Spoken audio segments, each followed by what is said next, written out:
Olá, pessoinhas, tudo bem? Hoje eu vou falar para vocês desta pérola aqui, Escravidão de Laurentino Gomes, livro obrigatório para todo brasileiro. Por quê? Porque ele vai contar a escravidão pra gente de uma forma bem diferente da escola.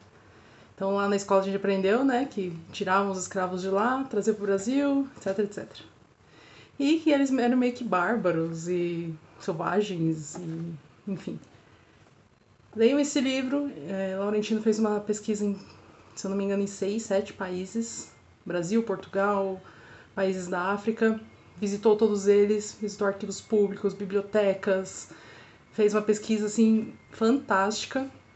Ah, e outra coisa, ele é jornalista, o Laurentino Gomes, então quando você lê esse livro, ele não tem essa carinha de didático. O que é um livro didático? É um livro que a gente lê na escola. Então ele não tem essa carinha de escola. Ele é um jornalista sério, e aí ele vai contando as histórias de uma forma mais gostosa da gente ler, né? Não que na escola a gente não tem essa gostosura de ler também, mas aí ele fica muito, né, mais maçante, porque às vezes a gente compara as coisas com a escola e infelizmente talvez não sejam tão atrativos textos, ou muito curtos, ou pouco explicativos, enfim. Podem ler, não tem nada disso. Então vou contar aqui algumas curiosidades para vocês sobre o livro. Ele vai contar a história aqui de uma mulher que denunciou o dono dela, uma mulher escrava que denunciou o dono, e ela foi para uma corte em Portugal. Ela sofreu tantos maus tratos e foi tão cruel que o cara fez com ela, mas mesmo assim ela sobreviveu. O cara queria matar ela, né? Mas ele não conseguiu matar ela. Que deram uma alforria para ela. De, de tão horrível que foi. E olha que os caras faziam coisas horríveis.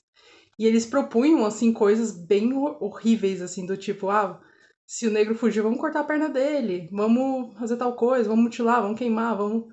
E muitas vezes Portugal vetou esse tipo de castigo por achar muito cruel. Mas os caras que estavam aqui, né? E pra vocês terem uma ideia, essa mulher sobreviveu a uma. No, vários dias de crueldade, porque ela foi castigada. E graças a, né, ainda foi pra corte e ainda acharam que era tão horrível o que aconteceu com ela que deram alforria pra ela. Outra curiosidade é que os negros que, quando tinha, né, os engenhos aqui, eles buscavam os negros em uma certa região da África. Quando se achou ouro e diamantes no Brasil, eles foram buscar em outra região, porque lá os caras eram experts nisso, em mineração. Então, diferente do que a gente acha que eles vinham pra cá e eles eram, né, de tribos e coisas estranhas, etc, etc. Não. Muitos vieram mineiros, vieram bibliotecários, professores, enfim, diversas áreas. E aí eles foram buscar essas pessoas dessas áreas que eram mineiras. Então toda a mineração de Minas Gerais foi feita por pessoas escravas e que tinham conhecimento para isso. Outra. Vamos pensar em outra coisa. Deixa eu lembrar aqui. Ele vai contar também muito sobre Minas Gerais. Ele vai contar sobre Chica da Silva nesse livro. Eu não sabia, ela era uma mulher escrava e ela foi comprada por uma das pessoas que mais tinham terra e mais tinham poder em Minas Gerais. Então ela começou a, né, a se vestir como uma sinhazinha e ter poder e ter ouro e ter N coisas aí, né? Uma outra coisa que vai falar muito sobre a religião. Então, por que, que nós somos batizados? Isso é uma coisa dos indígenas, não, desculpa, dos africanos.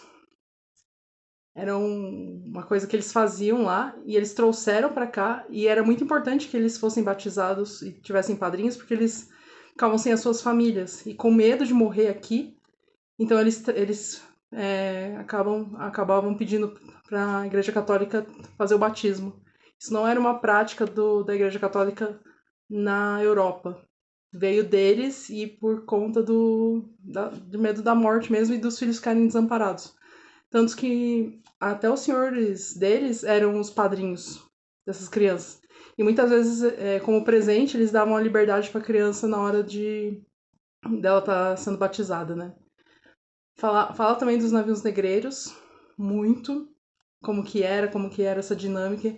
Então eles falam que se não houvesse uma dinâmica muito forte ali na África, porque quem pegava os escravos eram os próprios africanos e traziam até o porto para que os barcos só levassem. Então eles tinham já todo um esquema ali. O tráfico e os escravos era o comércio da época, era o que dava assim que as pessoas falam hoje que é status, né? Quem tinha muitos escravos tinha status, hoje é quem tem o iPhone. Engraçado, né, a gente pensar isso. Outra curiosidade conta de uma mulher que foi para um cartório e pediu para ser escravizada, porque na época provavelmente ela não tinha família, ela não tinha ninguém. E ser escravizada era a melhor maneira dela ter um lar. Estranho, né? E ela se vende, né? Para o seu dono.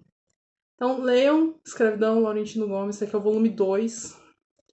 Vou trazer uma resenha aí do volume 1. Mas esse aqui ele fala mais sobre Brasil, Minas Gerais, Bahia, Rio de Janeiro, os principais, né? Não que nos outros. Pernambuco fala bastante também. Não que nos outros lugares não tivesse.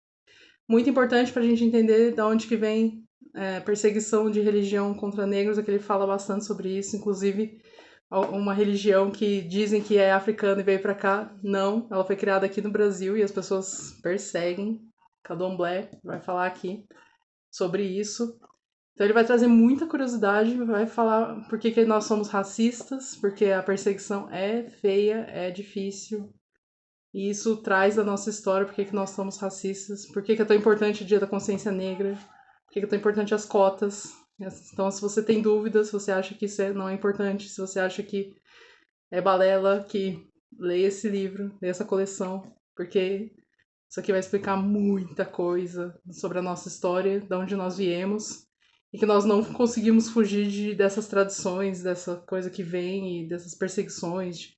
Por que a polícia persegue tantos negros, mata mais negros e tudo mais. Então, fica aí a dica, Laurentino Gomes, Escravidão. Grande beijo e até mais.